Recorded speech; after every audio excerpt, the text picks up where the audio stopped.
Hello friends, तो आज हम पढ़ने वाले हैं एग्ज़ाम स्ट्रैटेजी कि जैसा कि आप लोग जानते हैं कि हमारे 2-3 महीने रह गए हैं एग्ज़ाम स्टार्ट होने में। तो हम कैसे बेहतर तरीके से इसका यूज़ करेंगे फॉर क्लास 10th, ठीक है? और हम किस तरीके से एक एग्ज़ाम स्ट्रैटेजी डेवलप कर सकते हैं। उससे पहले हम आंसर राइटिंग के बारे में कुछ सीखेंगे कि आंसर राइटिंग कितना इंपॉर्टेंट है और किस कंपोनेंट को हमको ध्यान देने की ज़रूरत है उन चीज़ों को। सो लेट्स बिगिन, ठीक है?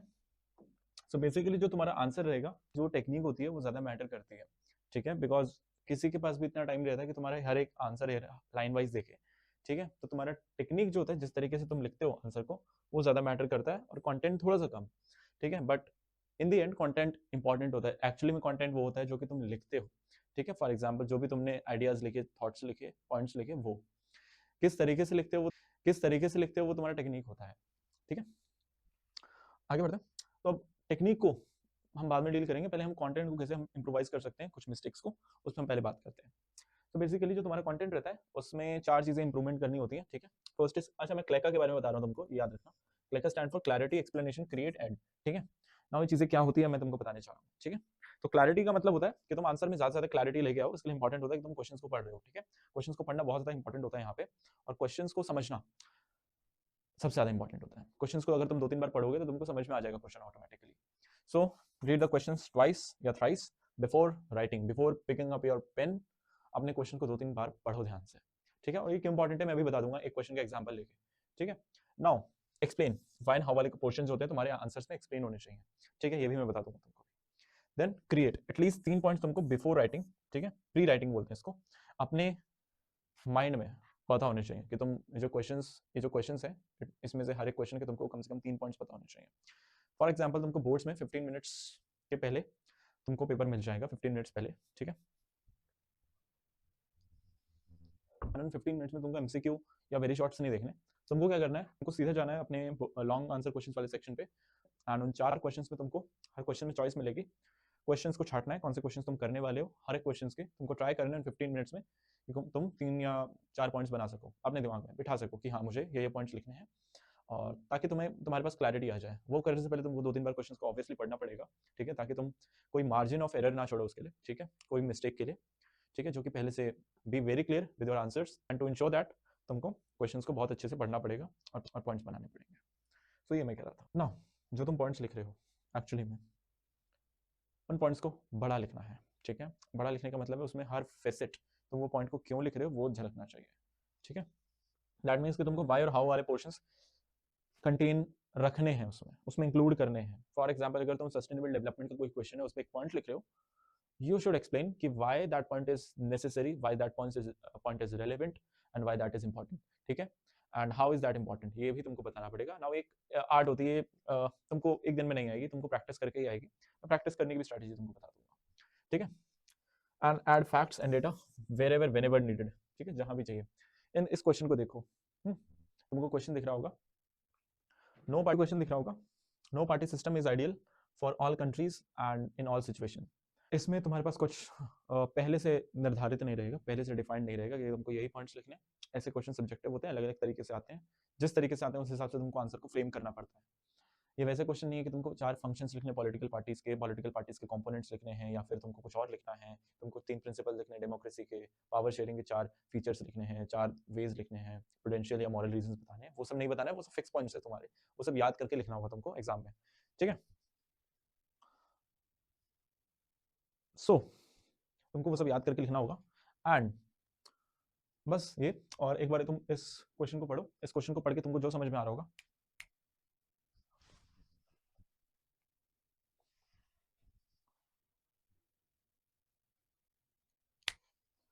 उसको देखो। No party system is ideal for all country and all situations, ठीक है? इसमें कहा जा रहा है कि कोई भी जो पार्टी सिस्टम है वो आइडियल नहीं है फॉर ऑल कंट्रीज।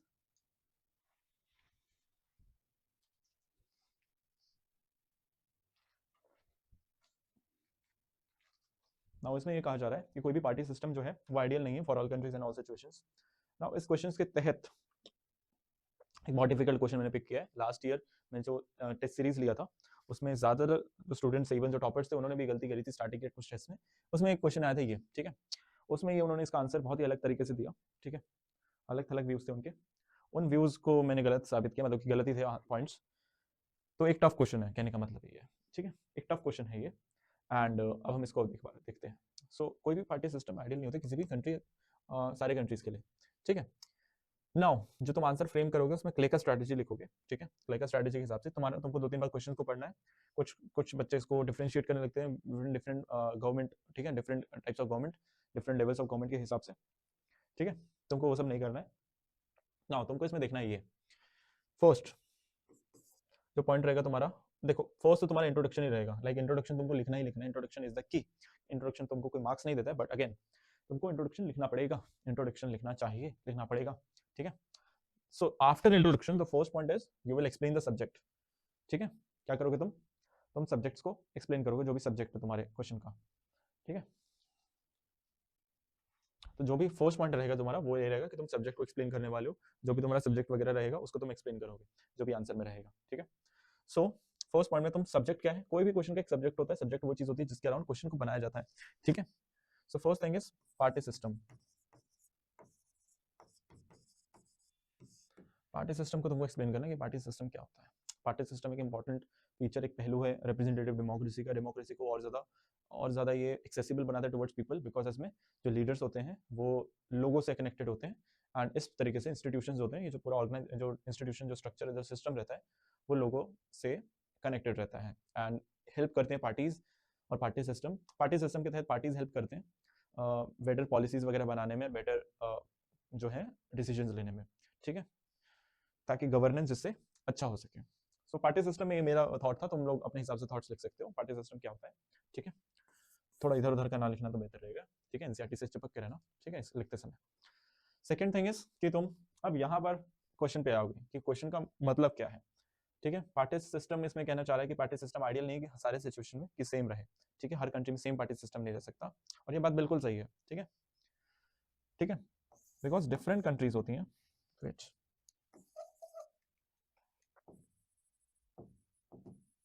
उनके डिफरेंट क्या होती हैं, सोशियो इकोनॉमिक स्ट्रक्चर्स होती हैं, ठीक है, और ज्योग्राफिकल स्ट्रक्चर्स होती हैं। ज्योग्राफिकल ना लिख के हम डेमोग्राफिक लिख सकते हैं, ठीक है। डेमोग्राफी क्या होती है, demography is the study of population, ठीक है। डेमोग्राफिक फीचर्स होती हैं डिस्टिंक्ट, डिफरेंट, ठीक है, ठीक है। इसलिए क्या बोलते हैं, इसलिए तुम देखोगे डिफरेंट पॉलिटिकल सिस्टम्स आते हैं, ठीक है। इससे क्या होता है, डिफरेंस होता है in the nature of politics, in nature of politics.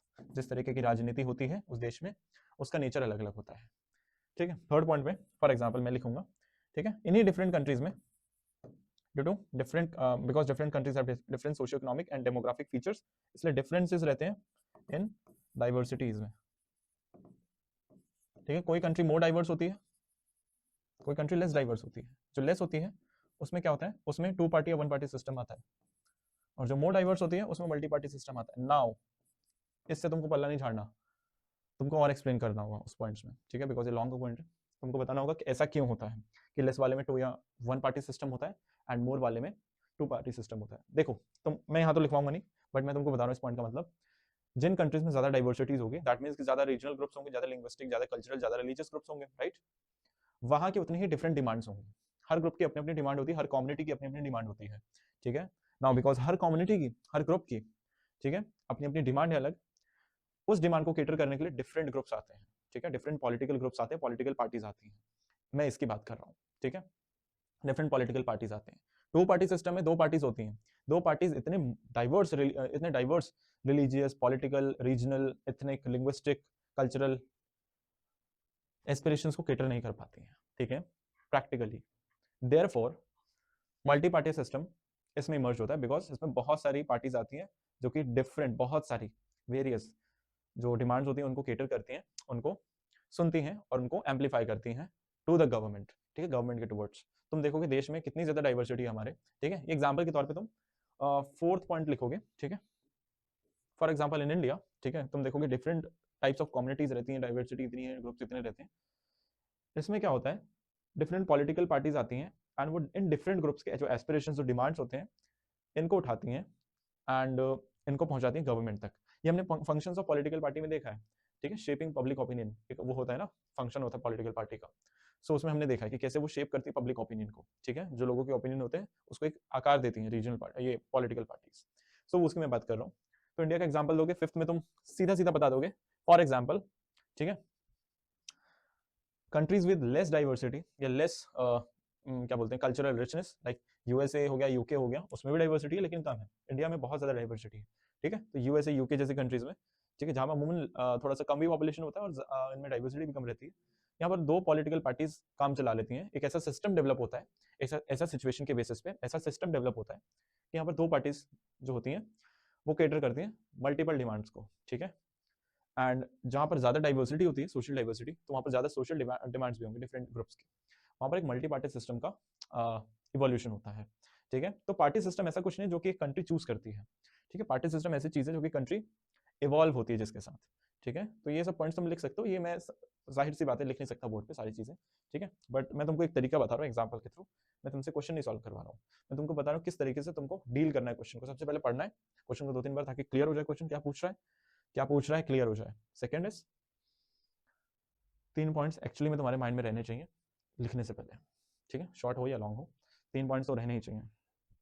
Third, जो तुम लिख रहे हो, ठीक है, उसमें तुमको हर एक पॉइंट में बताना होगा कि तुम क्या लिख रहे हो और वो क्यों साबित हो रहा है।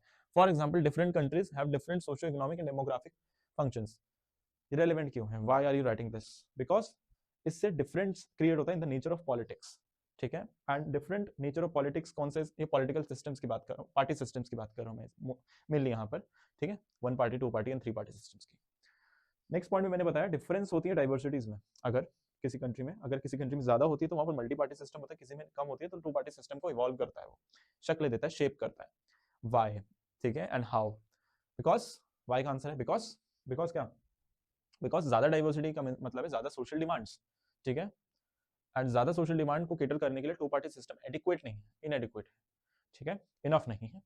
इसलिए वो जो कंट्री होती है, वो जो कल्चर्स होते हैं वो इवॉल्व करते हैं with a system of 2 party system or 1 party system, ठीक है, based on their richness of culture and various other demographic features का मतलब है population features, ठीक है। हाउ का भी आंसर इसी में मिल गया। देन नेक्स्ट पॉइंट में मैंने एग्जांपल बताया इंडिया का, फोर्थ पॉइंट में, और फिफ्थ पॉइंट में तुमने सीधा सीधा कैटेगराइज कर दिया कि फॉर एग्जांपल यूएसए में तो ये पार्टी सिस्टम है, यूके में पार्टी सिस्टम है, कनाडा में ये है, फ्रांस में, जर्मनी में ये, इंडिया में, और वेस्टर्न एशियन और जो अफ्रीकन नॉर्थ अफ्रीकन कंट्रीज है उसमें ये है, जो वेस्ट अफ्रीकन कंट्रीज है उसमें ये है, ठीक है, जो ईस्ट एशियन कंट्रीज है उसमें ये है। इस तरीके से तुमको आंसर को डील करना है, ठीक है। और ये बहुत टफ क्वेश्चन था पिछले साल, बच्चों को लगा, मुझे तो टफ, ठीक है, तो बच्चों को ज्यादा टफ लगा ये, ठीक है, बिकॉज उनके सबके नंबर, ऑलमोस्ट सबके नंबर इसमें कटे, ठीक है, तो उनको ये टफ लग रहा था क्वेश्चन, इसलिए मैंने क्वेश्चन यहाँ पे पिकअप किया। तुमको प्रैक्टिस, मैं एक और बात बोल देता हूँ, तुमको प्रैक्टिस अगर करनी है, ठीक है, if you want to get yourself in the 90-95 zone, ठीक है, 90 to 95 के जोन में या उससे ज्यादा के जोन में अगर खुद को डालना चाहते हो तो तुम्हारे मार्क्स आए, you have to practice hard questions, ठीक है। अगर तुमने चैप्टर्स पढ़ रखे हैं तो तुमको डेफिनेटिव क्वेश्चंस होते हैं जो कि डेफिनेटिव होते हैं, एक होते हैं सब्जेक्टिव। डेफिनेटिव का मतलब जिसके पॉइंट्स फिक्स हैं, 30 बच्चे क्लास में बैठे हैं, 30 के 30 बच्चे वही पॉइंट्स लिखेंगे।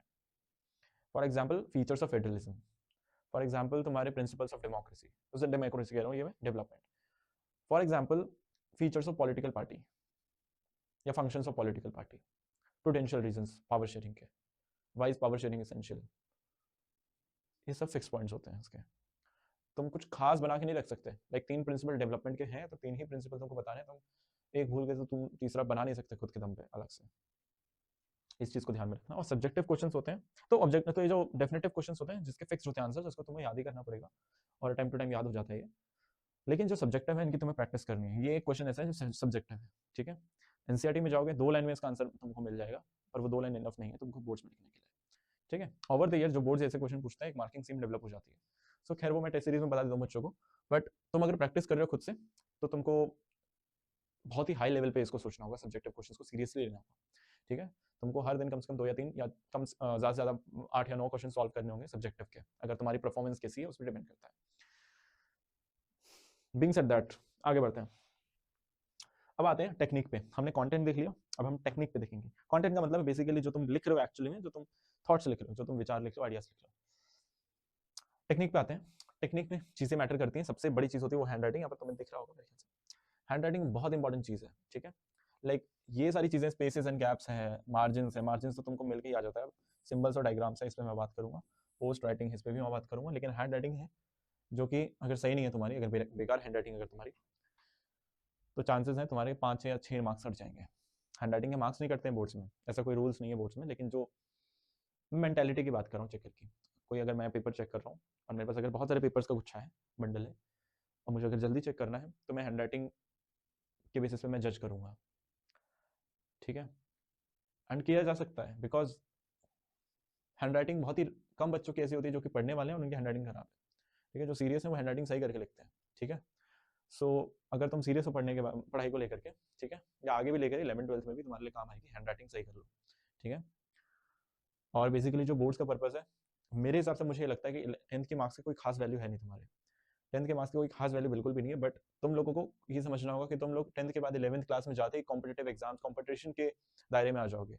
वहाँ पर तुमको नए प्रैक्टिस सीखने पड़ेंगे, नए तरीके सीखने पड़ेंगे प्रेपरेशन के, कैसे स्ट्रेस कंट्रोल करते हैं, अभी सीख लो, ठीक है। ये 10th सबसे गोल्डन टाइम है तुमको वो सीखने के लिए एंड सिखाने के लिए, मुझे ऐसा लगता है, बिकॉज 11th में तुमको ज़्यादा मेहनत नहीं करनी पड़ेगी, तुम्हारे पास बस नई किताबें होंगी और अप्रोच तुम्हारा वही होगा जो तुमने 10th में ले लिया है, ठीक है। तो 10th तुम्हारा एक तरीके से मॉक हो जाएगा, ठीक है, उसके लिए, बिकॉज तुम 11th में अगर साइंस लेते हो, कॉमर्स लेते हो, आर्ट्स लेते हो, तो सबके सारे फील्ड्स में कॉम्पिटिशन है एंड कॉम्पिटेटिव माइंडसेट अगर तुम्हें जितना लेट डेवलप होगा उतना प्रॉब्लम है तुम्हारे लिए। सो एज ए स्टूडेंट मैंने ये बात फील करी थी 10th में, और 10th के बाद मेरे को वो टाइम लगा करेक्ट करने में, ठीक है, इंप्रूव करने में। बट एक्सपीरियंस कहता है कि भाई तुमको सीरियसली लेना चाहिए, तुम as a competitive character build करो खुद में, ठीक है। तुम अपने आप में कॉम्पिटेटिव कैरेक्टर को बिल्ड करो, ठीक है, काफ़ी ज़्यादा हेल्प करेगा तुमको फ्यूचर में ले जा करके। आंसर राइटिंग के कुछ पहलू होते हैं टेक्निक्स में, ठीक है, और वो ये होते हैं, अगर तुम्हारी हैंड राइटिंग अच्छी है तो हम इन चीज़ों पे बात कर सकते हैं, spaces, gap, margin, symbols and diagram पे। आंसर शीट कुछ इस तरीके से आता है, यहाँ CBSE 2024 लिखा हुआ आएगा तुम्हारा, यहाँ या यहाँ डॉट्स में लिखा हुआ आएगा वो, ठीक है।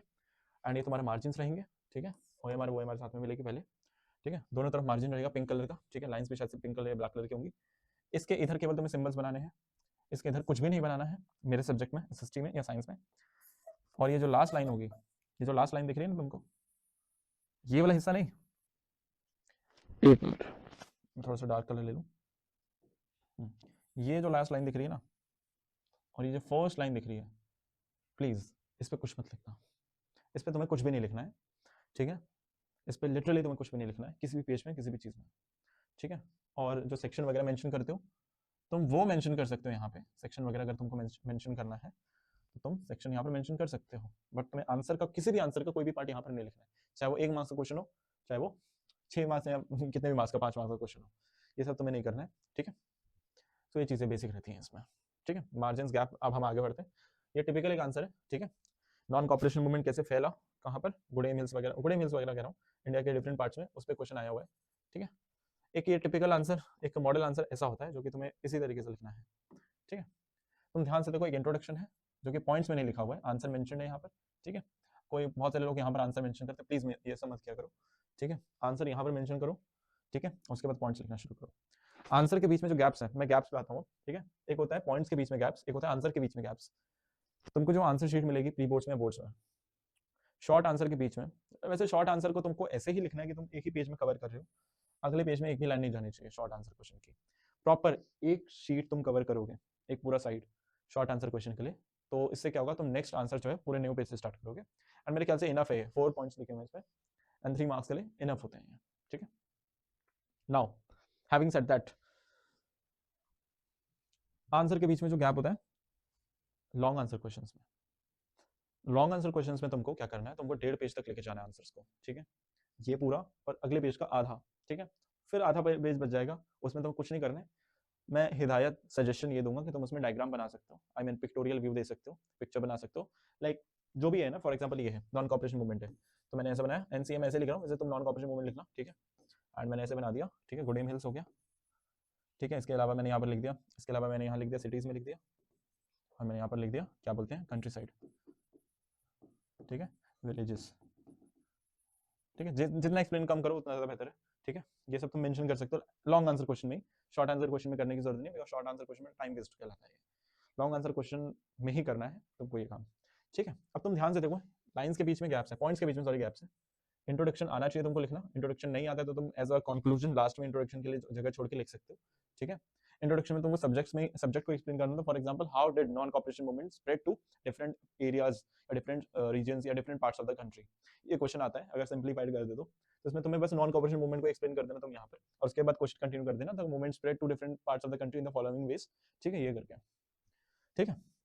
तो फिर गुडेम हिल्स की बात करी गई है, फिर एक लाइन का गैप छोड़ के तुम फिर अलग फॉरेस्ट की बात करोगे, ठीक है। फिर उसके बाद तुम फॉरेस्ट, मैलूरी, सीताराम, राजू का एक पॉइंट है, और उसके बाद कंक्लूसिव पॉइंट है, ठीक है। सिटीज का भी तुम ऐड कर सकते हो, बना सकते हो, बट ये मॉडल आंसर है तो मैं ऐसे दिखा रहा हूँ, कोई टॉपर का आंसर नहीं है, ठीक है। तो ये बात है, ठीक है।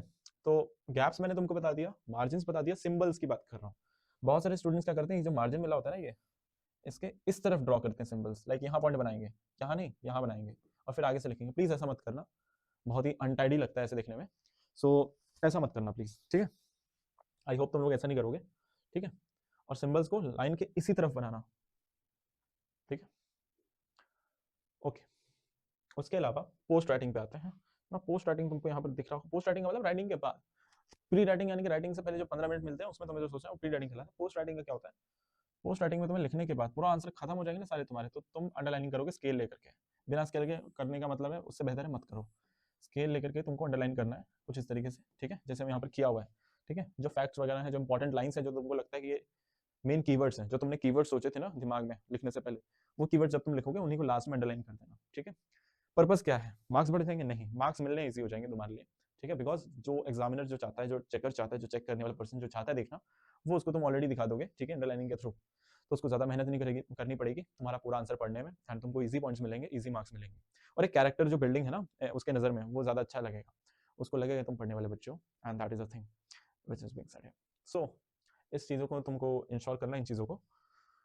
इसके बाद मैं ये आता हूँ कि मैं बहुत ज़्यादा साइंटिफिक वे में बिलीव करता हूँ आंसर राइटिंग के। सो एक सजेशन है, तुमको मानना है तो मान लेना, ठीक है, बट काफ़ी इंप्रूवमेंट डालेंगे तुम्हारे में। जो शॉर्ट आंसर क्वेश्चन है और जो लॉन्ग आंसर क्वेश्चन है 11th-12th के, तो तुम इसको हटा दो, ठीक है। तो शॉर्ट आंसर क्वेश्चन है, पॉइंट्स, लाइंस पर पॉइंट्स, एक पॉइंट में कितने लाइंस होने चाहिए, और इंट्रोडक्शन 4-4 लाइंस का लिख लेना तुम, ठीक है। 4 लाइंस का लिख लेना, ज़्यादा मैटर नहीं करता, 4 या 5 लाइन का इंट्रोडक्शन होना चाहिए तुम्हारा, ठीक है। 4 ही लाइन का लिखना था इंट्रोडक्शन, ठीक है, आराम से लिख लोगे वो तो तुम। उसके अलावा जो पॉइंट्स, नंबर ऑफ पॉइंट्स कितने लिखने, अगर 3 मार्क्स का क्वेश्चन है तो तुम्हें 4 पॉइंट्स लिखने हैं, 5 मार्क्स का क्वेश्चन है तो तुम्हें 6 पॉइंट्स लिखने हैं। रीजन यही है कि अगर एक पॉइंट में तुम्हारी गलती भी आ गई तो एक पॉइंट रहेगा उस नंबर को पूरा करने के लिए। 5 मार्क्स के क्वेश्चन में अगर तुमने 5 पॉइंट्स लिखे, उसमें से गलत निकल गया, बहुत कम चांसेस है कि तुम्हारे उसमें फुल मार्क्स मिलेंगे, एक नंबर कम मिलेगा। तो क्यों करना है ऐसा, जब तुमने इतने महीने प्रैक्टिस करी है, ठीक है, तो एक पॉइंट एक्स्ट्रा लिखने की प्रैक्टिस कर लो, ठीक है, ताकि तुम्हारे नंबर बच जाए। और काफी गेम चेंजर है तुम्हारे लिए वो एक्स्ट्रा पॉइंट, बिकॉज एक पॉइंट गलत हो गया तो अगला पॉइंट उसके लिए बैकअप के लिए रहता है तुम्हारे उसमें। क्लियर है? तो इस चीज का तुमको ध्यान रखना है, ठीक है। आई होप यहां तक तुमको क्लियर होगा ऑलरेडी। ऑलराइट, लाइंस पर पॉइंट, एक पॉइंट में कितने लाइंस होने चाहिए ना। यहाँ पर एक मिस्टेक भी करते हैं बच्चे, अगर मैं तुमको इसकी तरफ लेके आऊँ, ठीक है, तो तुम यहाँ पर ध्यान से देखो, तुमको कंसिस्टेंसी दिख रही होगी आंसर में, पॉइंट्स में। कैसी कंसिस्टेंसी, ध्यान से देखो, तुमको पता लगेगा कि जो पॉइंट्स हैं वो सिमिलर नंबर्स ऑफ लाइंस के हैं, 3 लाइंस के पॉइंट्स हैं। एक स्टूडेंट ऐसा था मेरे बैच में जो कि एक आंसर में एक लाइन के पॉइंट्स लिखता था, और उसके लास्ट पॉइंट में जब उसको सब कुछ याद आ जाता था तो 4 लाइंस का पॉइंट लिख देता था, या 5-6 लाइंस का पॉइंट लिख देता था, और बहुत ही खराब लगता था वो देखने में, ठीक है। तो कोशिश ये करना तुम लोग कि ऐसा ना करो, एंड सजेशन यही रहेगा मेरा, ठीक है, एज एन एक्सपर्ट सजेशन, कि तुम शॉर्ट आंसर क्वेश्चंस में जो लाइंस पर पॉइंट है, एक पॉइंट में जो लाइंस लिखनी है वो 3 लाइन में, यानी कि तीसरी लाइन में खत्म कर दो। कहने का मतलब है कि ज्यादा चौथे लाइन तक मत लेके जाना, कभी भी मत लेके जाना, टाइम वेस्ट होता है, ठीक है। बिकॉज यार तुम पता है एग्जाम की प्रिपरेशन कर रहे हो, एग्जाम्स के लिए, ठीक है, तुम खुद को एज अ बहुत ही ज्यादा ऑनेस्ट स्टूडेंट साबित नहीं करने वाले एग्जाम में, ठीक है। मतलब एग्जाम में मतलब है कि चेकर के सामने जो चेक कर रहा है पर्सन, फॉर एग्जाम्पल अगर मैं चेक कर रहा हूँ किसी अननोन पर्सन का आंसर शीट, तो मुझे बस मतलब है उसको पॉइंट्स देने का, मार्क्स देने का, एंड तुम्हें भी मतलब रहना चाहिए मार्क्स लेने का, ठीक है। तो मार्क्स लेने के लिए तुम कुछ भी कर सकते हो, इलीगल मीन्स नहीं, I mean moral ethical means he करोगे तुम, ठीक है। तो जब तुम आंसर्स लिखने के लिए, जो तुम एग्जाम के लिए प्रैक्टिस कर रहे हो, तो तुम एज अ स्टूडेंट नहीं, as a more than a student तुमको सोचना पड़ेगा, लाइक तुम मार्क्स लेने के लिए कर रहे हो सब, और तुमको मार्क्स लेने के हिसाब से ही सोचना होगा। ये नहीं साबित करना है कि तुम कितने बड़े स्टूडेंट हो, इसलिए 4-5-6 लाइन्स के पॉइंट्स लिखने की जरूरत नहीं शॉर्ट में। 3 लाइन्स में, तीसरे लाइन में खत्म कर दो, चाहे एक वर्ड से खत्म कर रहे हो, 2 वर्ड से खत्म कर रहे हो, तीसरे लाइन में खत्म हो जाना चाहिए तुम्हारा पॉइंट, ठीक है, क्योंकि टाइम बचाना है तुमको लॉन्ग के लिए भी, ठीक है। तो ये बात है यहाँ पर, लाइंस पर पॉइंट यहाँ पर शॉर्ट में 3 रहेंगी, लॉन्ग में 4 रहेंगी, because long answer question specific question नहीं होते हैं, तुमने कभी सोचा है 2 मार्क्स के क्वेश्चन 5 मार्क्स के क्वेश्चन क्यों होते हैं, 1 मार्क्स के क्वेश्चन 3 मार्क्स के क्वेश्चन क्यों होते हैं? बिकॉज वो तुम्हारे डिफरेंट कैपेबिलिटीज को टेस्ट करना चाहते हैं, रीजनिंग कैसी है तुम्हारी, तुम्हारा कॉम्प्रीहेंशन कैसा है, ठीक है, और तुम्हारी डिफरेंट जो एबिलिटीज है, ठीक है, वो कैसी है इस एग्जाम के थ्रू। ठीक है, ब्लूप्रिंट से पहले ना सिलेबस से के अराउंड एक ब्लूप्रिंट मिलता है, उसमें ये चीजें लिखी होती हैं, रीजनिंग एप्टीट्यूड, ठीक है, एनालिटिकल स्किल्स वगैरह, उसके हिसाब से क्वेश्चन पेपर का ये जो पैटर्न होता है ये बनता है। ठीक है, तो लॉन्ग आंसर क्वेश्चन के थ्रू तुम कितने अच्छे से आइडियाज को सोच सकते हो, आइडियाज को रिफ्लेक्ट कर सकते हो, वो चीजें यहाँ पर मेजर की जाती हैं। 1 मार्क 2 मार्क के क्वेश्चन में तुमको इतना बना के नहीं लिखना पड़ता, इसलिए तुम्हें इतना सोचना नहीं पड़ता है, और वो सोचना भी नहीं चाहते, तुमसे डिमांड भी नहीं करते वहां पर सोचना। ठीक है, तो वहां पर डिफरेंट एबिलिटीज चेक होती है, यहाँ पर डिफरेंट एबिलिटीज चेक होती है तुम्हारी। तो लॉन्ग आंसर क्वेश्चन में तुम्हें उस पर खरा उतरने के लिए तुमको 4 लाइंस का एक पॉइंट लिखना होगा, एंड ऐसे अगर तुम लिखोगे तो तुम 1.5 पेज पे जाओगे। ठीक है, उसके बाद एक डायग्रामेटिक प्रेजेंटेशन दे देना, ताकि, और डायग्राम गेम चेंजर है, गेम चेंजर का मतलब है वो तुमको मार्क्स दिलवा देगा। डायग्राम के अलग से मार्क्स मिलते नहीं मिलते इसको कोई रूल नहीं है, बट चेक तो चेकर को करना है ना, तो उसके हिसाब से अगर मैं बताऊं तो तुम जो लिख रहे हो लॉन्ग आंसर क्वेश्चन में, अगर तुमने एंड में उसको डायग्रामेटिक व्यू दे दिया तो आधा नंबर वो लेके चलता है, और मोस्ट ऑफ द केसेस में जो मार्क्स कटने वाले होते हैं वो नहीं कटते हैं।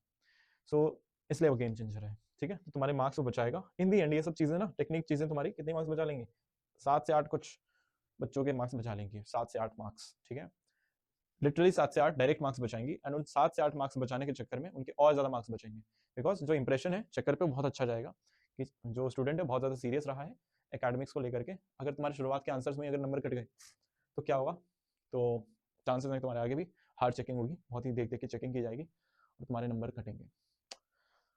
टाइम स्ट्रेटेजी पे आते हैं। Section A B C D E और एफ भी एक सेक्शन होता है। ठीक है, ए में जो 20 क्वेश्चन होते हैं तुम्हारे, उसके लिए तुम मेरे हिसाब से 10 मिनट देना, लास्ट में देना, तुम ऐसे चलना लॉन्ग को सबसे पहले करना। सेक्शन बी 2 मार्क्स का होता है, सेक्शन सी 3 मार्क्स का होता है, सेक्शन डी 5 मार्क्स का होता है, सेक्शन ई 4 मार्क्स का होता है। सेक्शन एफ जो होता है मैप्स होता है, 5 मार्क्स का एक मैप होता है। तो एफ जो सेक्शन है उसको तुम्हें 5 मिनट देने देने हैं। ठीक है, इसको 10 मिनट देने हैं। सेक्शन बी में 4 क्वेश्चन होते हैं। ठीक है, इसको कितने टाइम दोगे तुम? मेरे हिसाब से इसमें 2 मार्क्स के होते हैं स्पेसिफिक क्वेश्चंस में, एक एक लाइन के तुमको लिखने 3 पॉइंट्स, और मेरे हिसाब से इसमें तुमको 5 मिनट पर क्वेश्चन देने हैं। ठीक है, ये तुम्हारा टाइम स्टैम्प रहेगा इसमें।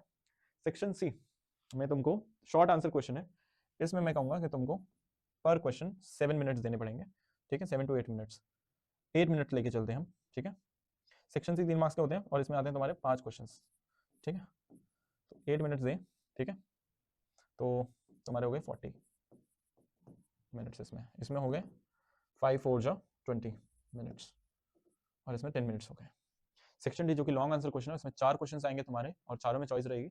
मैं इसमें कहता हूँ 15 मिनट्स पूरे लो, 11 12 13 ऐसे ही कुछ एवरेज रहता है, मैंने मेजर किया हुआ है बच्चों का। ठीक है, बट मैं तुमको कहूँगा कि तुम 15 मिनट्स इसमें पूरे लो, एंड इसमें तुम्हें पूरे 15 मिनट्स पर क्वेश्चन को देने हैं, क्योंकि 4 क्वेश्चन आते हैं, एंड ये हो गए तुम्हारे 15 मिनट्स पर क्वेश्चन। ये एवरेज के हिसाब से बता रहा हूँ मैं, मैंने खुद से नहीं बनाया हुआ, आई मीन ये मैंने लगभग पिछले 2 बैचेस में और स्टूडेंट्स का टाइम मेजर किया एक्चुअली में, एंड टेस्ट सीरीज में सब चीज़ होता है, एंड उसके बेसिस पे बता रहा हूँ कि स्टूडेंट की कैपेसिटी क्या रहती है, क्या वो शॉर्ट आंसर क्वेश्चन 8 मिनट में लिख सकते हैं, तो हाँ लिख सकता है। एवरेज रहता है 7.2 ऐसे कुछ, 7 मिनट 20 सेकंड, तुम 8 मिनट में लिखने की कोशिश करो, प्रैक्टिस से तुमको समझ में आएगा। सैम्पल क्वेश्चन पेपर जो होते हैं इसके लिए बहुत इफेक्टिव होते हैं।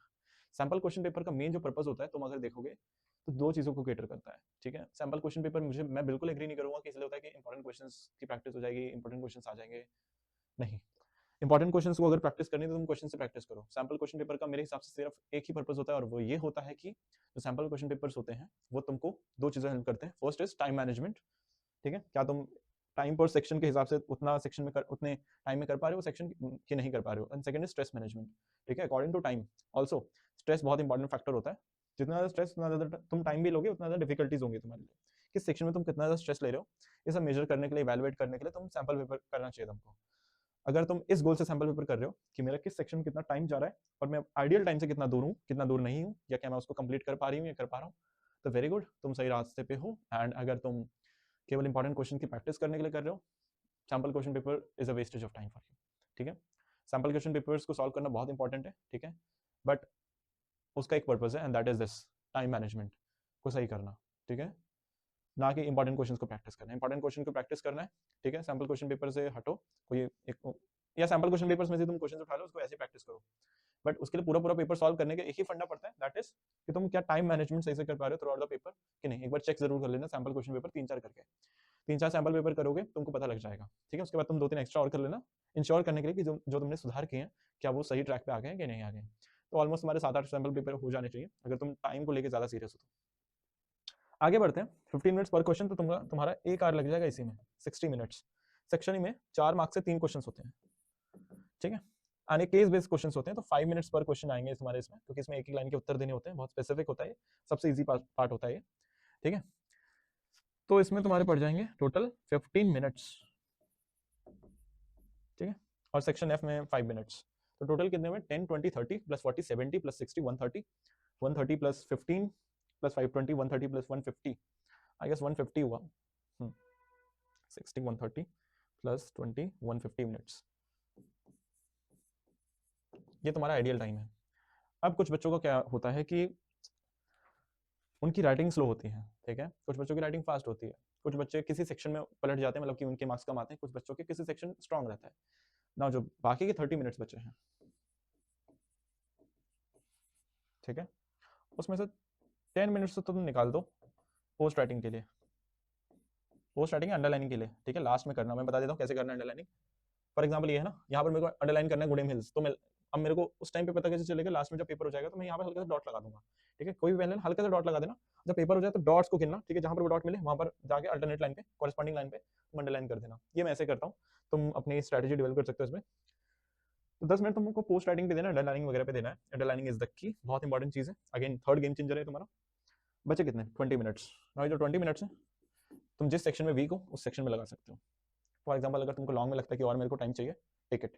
तुमको लग रहा है वेरी शॉर्ट में मेरे को कम टाइम मिल रहा है, टेक इट, ठीक है। तुमको लग रहा है मेरे लिए मेरी हैंड राइटिंग ओवरऑल स्लो है, take it, add it to respective sections, ठीक है। इसमें तुम फ्री हो, मैं तुमको फ्री हैंड दूंगा कि तुम इस 20 मिनट्स को अपने हिसाब से अलॉट कर सकते हो, ठीक है। बट मैं कहूँगा कि इस 20 मिनट्स में भी ना 15 मिनट्स को अलॉट करना, 5 मिनट्स तुमको थ्रेडिंग वगैरह इधर उधर करने में हो ही जाता है, ठीक है। सो अब हम आते हैं प्रिपेरेशन स्ट्रैटेजी पे। तुम लोगों ने टाइम टेबल बनाने की आदत डाली हुई होगी, कुछ लोगों ने नहीं डाली होगी, लेकिन लाइफ में कभी ना कभी टाइम टेबल बनाया होगा।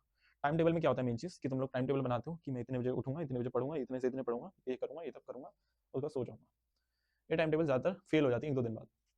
तुमको क्या करना है, डेडलाइन बेस्ड शेड्यूल्स बनाने हैं, वीकली बनाना या फिर डे वाइज बनाना, कि अगले मैंने 30 दिन का बना लिया, 30 दिन में 4 हफ्ते हैं, वीक 1, वीक 2, वीक 3 और वीक 4, इस तरीके से बना लेना। वीक 1 में तुम पूरे 30 डे का एक पूरा ब्रॉड शेड्यूल बनाना कि मेरे को फॉर एग्जांपल सोशल साइंस या फिर साइंस का